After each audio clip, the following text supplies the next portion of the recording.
오늘 설교 제목이 아직도 살아 있습니까? 좀 색다르지요? 이게 뭐지? 하시는 분도 계실 것입니다. 삶과 죽음에 대한 생각이 다 다르기 때문에 아마 이 제목 때문에 느껴지는 느낌도 다 다르실 겁니다. 오늘 우리는 통일 찬송가 280장에 있었는데 지금 찬송엔 빠져있는 아쉬운 찬송을 불렀습니다. 우리나라 찬송가 제목은 생전의 우리가이고 영어 번역으로 보면 아직도 살아있습니까? 라고 하는 것이죠. 그래서 오늘 설교 제목을 아직도 살아있습니까? 로 했습니다. 이 찬송은 요한 웨슬리 목사님의 동생인 찰스 웨슬리가 지은 것입니다. 이 찬송은 미국 서부 개척 시대로부터 미국 감리교 사역자들이 1년에 한 번씩 모이는 연회 때에 개회 예배 때 불렀다는 얘기가 있습니다. 미국으로 처음 감리교를 전하기 위해서 미국으로 건너간 18세기의 감리교 목회자들과 평신도 설교자들은 교회가 없어서 보통 야외 설교자로 사역을 했습니다. 서쪽으로 새로 깔리는 철도를 따라서 서부 개척 시대의 사역자들은 복음을 들고 따라가며 교회를 세우고 복음을 전했습니다. 위험을 무릅쓰고 이런 개척자들 덕분에 감리교회는 미국 전역에 확장되는 결과를 얻을 수 있었고 그 영향으로 117년 전에 미국 선교사가 이곳에 와서 우리 교회를 세운 것이죠. 그런데 당시 전도자들은 열악한 환경에서 굶주림으로 사고와 질병으로 강도를 당하기도 하고 인디언 공격으로 인해서 목숨을 잃는 일들이 종종 있었습니다. 이런 상황이었기 때문에 당시 감리교회 사역자들이 연회로 모였을 때에 지난해에 만났던 친구들을 다시 볼 수 없는 경우들이 많이 있었습니다. 그래서 지나간 1년 동안 생명을 지켜주신 하나님께 감사하고 다음 1년 후에 연회 때에도 다시 볼 수 있기를 간절히 바라는 마음으로 이 찬송을 불렀다고 합니다. 이 찬송을 부를 때에 그들의 마음을 한번 헤아려 봅니다. 아직 살아있음에 감사의 눈물을 흘리고 죽은 동역자들을 생각하면서 울고 내년에 다시 만날 수 있을까 하는 절박한 마음으로 눈물을 흘렸을 것입니다. 이 찬송가 1절을 직역해 보면 우리가 아직도 살아있습니까? 그리고 서로 얼굴을 보고 있습니까? 하나님의 무한한 은혜에 예수께 영광과 감사를 돌립니다. 입니다. 우리가 오늘 아무 생각 없이 이 찬송을 불렀겠지만 이 찬송가 가사를 다시 한번 읽어드립니다. 생전에 우리가 또다시 모였네. 예수의 보호하심을 다 찬송하리라. 주 예수 은혜를 힘입어 살 동안 싸움터 같은 세상에 두려움이 없었네. 주 예수 변찮은 큰 사랑 베푸사 이때껏 인도하셨고 늘 인도하시리. 구주의 권능 힘입고 살았네. 그 은혜 찬송하려고 이곳에 모였네. 지난 한 주간 동안 여러분 어떻게 사셨습니까? 영적 전쟁터와 같은 세상에서 정말로 죽을 힘을 다해서 살기 위해서 힘을 다하셨습니까? 복음을 전하려고 힘을 다하셨습니까? 그리스도인으로서 최선을 다하셨습니까? 그렇다면 주님의 때가 왔을 때 하나님으로부터 칭찬이 있을 것입니다. 그러나 안타깝게도 우리는 이러한 절박함과 절실함을 갖고 살고 있지 못합니다. 그래서 어느덧 우리의 신앙은 야성을 잃어버리고 나약해져 버렸습니다. 우리의 신앙은 현실적이지 못합니다. 이제 그 신앙의 야성을 회복할 때가 왔습니다. 우리는 위의 것을 생각하고 땅의 것을 생각하지 않는 사람입니다. 우리는 하나님의 나라를 바라보고 하나님 앞에 서는 그날을 준비하며 사는 사람들입니다. 골로새서 3장 1절에 1, 2절에 나오는 말씀처럼 부활의 신앙을 가진 사람은 분명합니다. 위의 것을 생각하고 땅의 것을 생각하지 않습니다.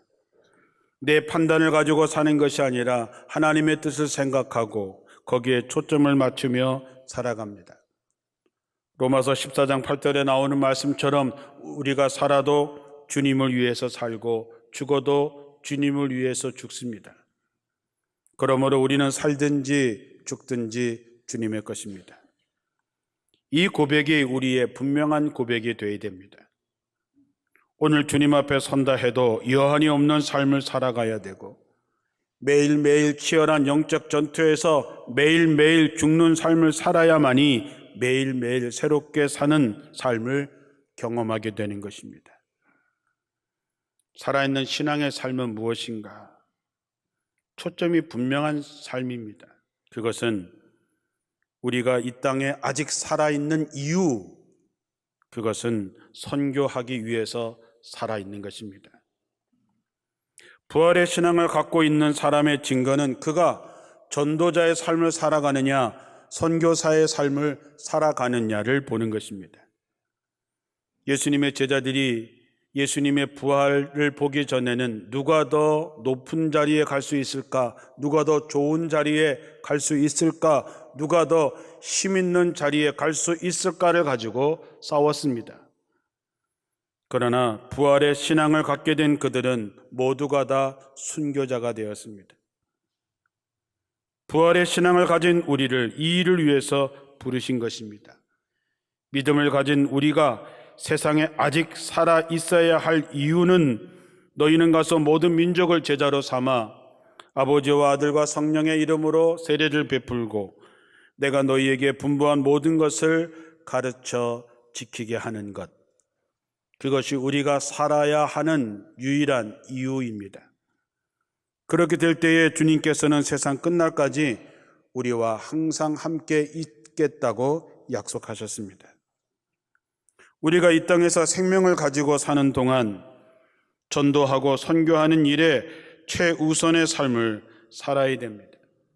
왜냐하면 이것만이 하나님께 가져갈 수 있습니다. 나머지 세상의 어떤 것은 하나님께 가져갈 수 없습니다. 하나님을 뜻을 위하게 해서 하나님을 위해서 한 것만 하나님의 나라에서 인정을 받게 되기 때문입니다. 그런데 우리는 땅의 것에 매여 있습니다. 자기 자신에게 매여 있습니다. 땅의 것은 얼마 후에 모두 사라지는 것입니다. 여러분의 생명, 여러분의 건강, 여러분의 재산, 여러분의 권력, 여러분이 지금 자랑하는 모든 것은 곧 사라지게 되어 있습니다. 봄꽃들이 아름답게 피었지만 이제 다 지고 있습니다. 인생이 그러한 것입니다. 얼마나 붙들고 있을 것 같습니까? 여러분의 자랑이 얼마나 오래 갈 수 있다고 생각하십니까? 조선 선조 때 성리학자였던 송한필이라고 하는 분이 자신의 집안의 몰록을 보면서 이렇게 시를 썼습니다. 악의작야우 화락금조풍 가련 일춘사 왕래 풍우중 어젯밤 비에 꽃이 피더니 오늘 아침 바람에 꽃이 다 지는구나. 가련하다 한바탕 봄날의 일이 비바람 속에서 왔다 가는구나. 저는 매일 이런 질문을 던지며 삽니다. 내 인생의 끝은 어떻게 될까? 내가 결정한 이 일의 끝은 얼마나 될까? 우리는 날마다 이런 생각을 하며 살아야 됩니다. 우리의 끝은 어떻게 될까? 내 인생의 마지막은 어떻게 될까? 내 결정과 판단은 어떻게 될 것인가? 하나님께서 마지막에 너는 무엇을 위해서 살았느냐고 물으실 때에 뭐라고 답변하시겠습니까? 그때 내가 행한 행실대로 갚아주신다고 했는데 내가 과연 무엇을 받을 수 있을 것이라고 생각하십니까? 사도 바울은 우리에게 디모데후서 4장 1절에 이렇게 얘기합니다. 나는 하나님 앞과 산자와 죽은 자를 심판하시는 그리스도 예수 앞에서 그분의 나타나심과 그분의 나라를 두고 엄숙히 명령합니다. 그대는 말씀을 선포하십시오. 기회가 좋든지 나쁘든지 꾸준히 힘쓰십시오. 4장 5절에는 이렇게 얘기합니다. 그대는 모든 경우에 정신을 차려 고난을 받으며 전도자의 일을 하며 그대의 직무를 완수하십시오. 우리가 앉아있는 자리의 앞뒤 좌우를 살펴보십시오. 그동안 코로나 때문에 거리두기를 하면서 우리는 너무나 익숙해져 있지만 그 빈 자리가 구원받을 사람들로 채워져야 되는 자리입니다. 누가 해야 됩니까? 그것은 아직도 살아있는 여러분들이 그 일을 해야 되고 그것은 여러분들의 몫입니다. 우리가 전도가 못하는 것이 아니라 안 하는 것이지요. 선교도 마찬가지입니다. 선교를 못하는 게 아니라 안 하는 것이지요. 도전해야 됩니다. 나가야 됩니다. 해봐야 됩니다. 한 영혼을 살리는 일이 그리 쉽겠습니까? 중요한 것은 내가 그 일을 위해서 나가면 하나님이 함께 하시겠다고 약속하셨습니다. 이 말은 내가 가면 나머지는 하나님께서 하시겠다고 하는 약속입니다. 이제 여러분들을 부르시고 생명을 주신 주님의 사랑과 은혜에 보답하기 위해서 기회가 좋든지 나쁘든지 꾸준히 힘쓰는 여러분들이 되시기를 바랍니다. 신앙의 지경을 넓혀야 하시죠. 생각의 지경을 넓히셔야 됩니다. 우리는 세계는 나의 교구라고 외치셨던 웨슬리 목사님을 따르는 자랑스러운 감리교인이 아닙니까? 지금만이 우리에게 주어진 기회와 사명을 다할 수 있을 때입니다. 더 이상 상황과 코로나로 움츠러들지 마시고 이젠 전도자로서 선교사로서의 삶을 살아가는 여러분들이 되시기를 주님의 이름으로 축원합니다. 두 번째는 선교를 위해서 돕는 사람들이 되라는 것입니다. 미국 어느 교회에 방문했을 때 차세대 예배실에 쓰여 있는 것을 보고 마음에 남는 글이 있습니다. 리더가 되라. 아니면 돕는 자가 되라. 그렇지 못하겠거든 길에서 비켜라. 저는 오늘 이 말을 이렇게 선포하고 싶습니다. 전도자가 되십시오. 선교사가 되십시오. 아니면 돕는 동역자가 되십시오. 그렇지 못하겠거든 길에서 비켜나십시오. 여러분은 무엇이 되고 싶으십니까? 우리는 이 셋 중에 하나인 것만은 분명합니다. 모두 다 어렵다고 합니다.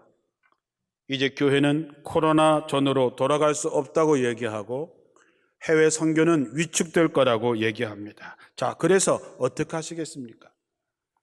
그 말을 그대로 받아들이시겠습니까? 포기하시겠습니까? 세상 말로 망해도 되겠습니까? 어렵기 때문에 더욱 기도해야 하고 더욱더 노력해야 되고 더욱더 헌신해야 됩니다. 그래야 살 수 있습니다. 우리가 병에 걸려 죽어간다면 무슨 짓을 못하겠습니까? 억만금이 들어도 살려고 사용하지 않겠습니까? 그런데 세상에 죽어가는 수많은 사람들을 죽도록 포기하시겠습니까? 그럴 수는 없는 것이지요. 그러면 어떻게 돕는 자가 될 수 있을까요? 따뜻한 가슴을 갖는 것입니다. 주님의 마음을 갖는 것이지요. 히브리서 13장 1, 2절에 형제 사랑하기를 계속하고 손님 대접하기를 잊지 말라. 이로써 부주 중에 천사를 대접한 사람이 있다 그랬습니다. 여기서 손님이란 말 그대로 나그네가 될 수도 있지만 당시에 많은 순회 복음 전도자들을 이야기합니다.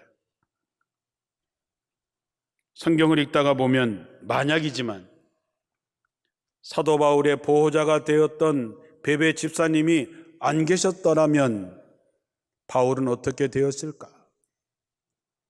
사도 바울을 위해서 자신의 목숨을 걸어 주었던 브리스가와 아굴라 부부가 없었다면 어떻게 되었을까? 성도들을 위해서 정말 희생하고 수고했던 마리아가 없었더라면 어떻게 되었을까? 병든 나약한 바울을 보듬어주고 품에 안고 아들처럼 생각했던 루포의 어머니가 없었다면 바울은 어떻게 되었을까? 바울이 옥에 갇혀 있을 때에 함께 옥에 갇혀 있으면서 바울을 도와주었던 함께 했던 이들이 없었다면 바울은 어떻게 되었을까? 나는 분명히 믿습니다.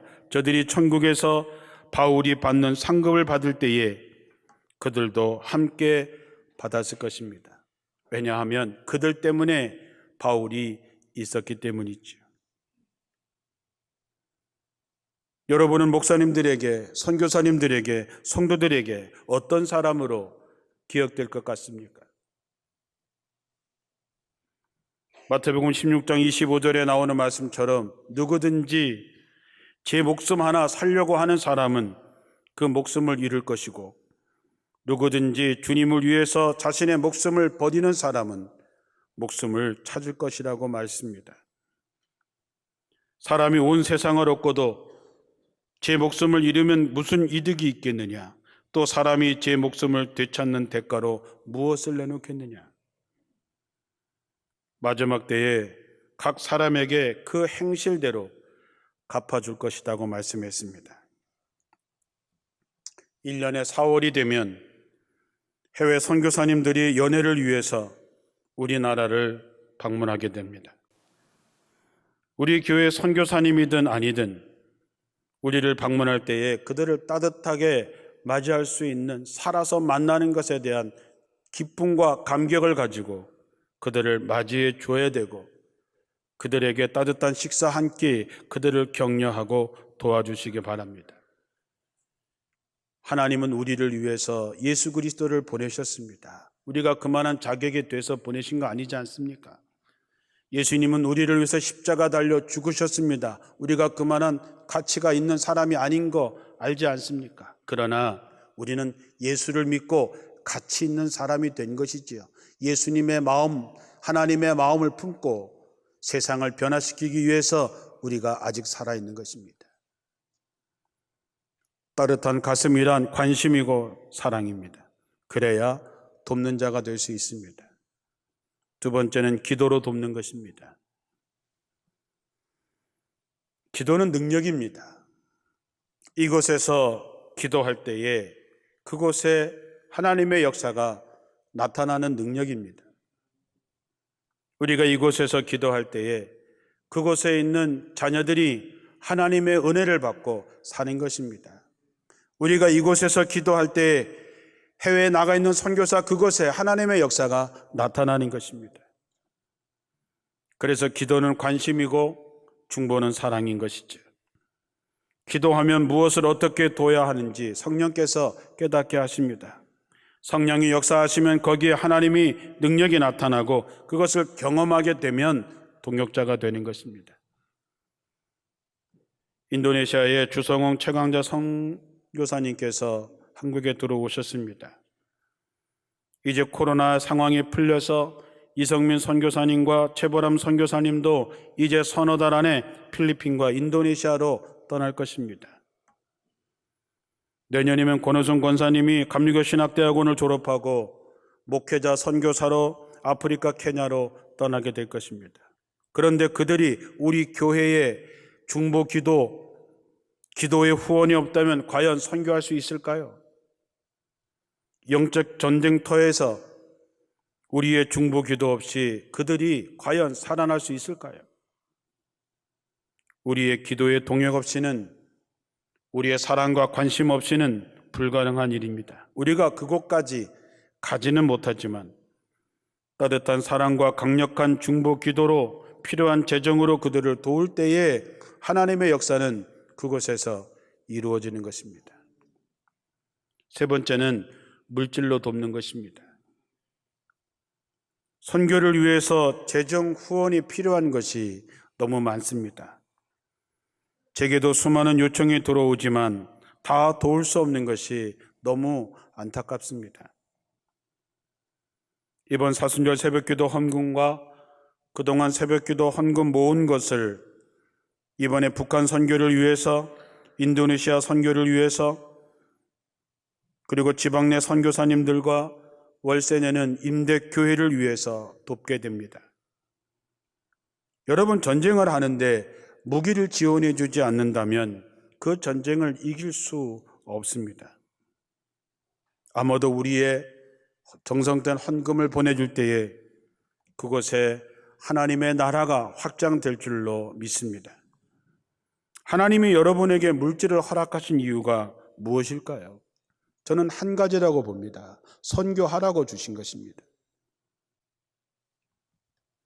어떤 가정에서는 어머니가 돌아가시고 남기신 유산을 자식들이 나누게 되었습니다. 4명의 자식이 있었지만 5으로 나누어 한 몫은 돌아가신 어머니 권사님의 이름으로 선교 헌금을 하였습니다. 그 헌금은 그들의 어머니의 이름으로 선교를 위해서 사용되었고, 그 건물에는 그 어머니의 이름이 그곳에 새겨져 있습니다. 그렇게 헌금한 이유는 간단합니다.